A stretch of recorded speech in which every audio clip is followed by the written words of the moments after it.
Dubai ખાતે રવિવારે રમાયેલા Asia cup 2025ના રોમાંચક ફાઇનલ મુકાબલામાં ભારતે પાકિસ્તાનને 5 વિકેટે હરાવી ખિતાબ પોતાના નામે કર્યો હતો. પાકિસ્તાન પ્રથમ બેટિંગ કરતાં 146 રનમાં ઓલ આઉટ થઈ ગયું હતું. ભારતે લક્ષ્યાંકનો પીછો કરતા 150 રન બનાવી મેચ જીતી લીધી હતી. ભારતીય ટીમની શરૂઆત નબળી રહી હતી. માત્ર 4 ઓવરમાં 3 વિકેટ ગુમાવીને સ્કોર 20-3 થયો હતો.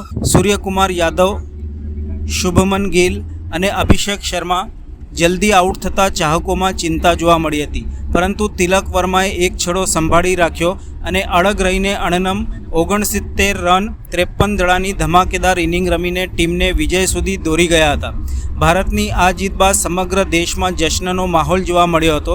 વડોદરામાં પણ લોકો ઉત્સાહિત થઈને ઉજવણીમાં જોડાયા હતા. માંડવી ન્યાય મંદિર ખાતે મોટી સંખ્યામાં નાગરિકો એકત્ર થઈ આતિશબાજી કરી હતી. 4 દરવાજા વિસ્તારમાં તો પ્રેક્ષકોનો જમાવડો લાગ્યો હતો.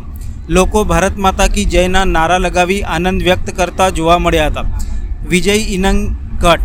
વિજયી ઇનિંગ રમનાર તિલક વર્માની બેટિંગની વડોદરાના ક્રિકેટ પ્રેમીઓએ વિશેષ પ્રશંસા કરી હતી.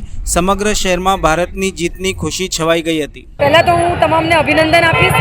આપણે બધાને ખૂબ ખૂબ અભિનંદન ભારતવાસી તરીકે.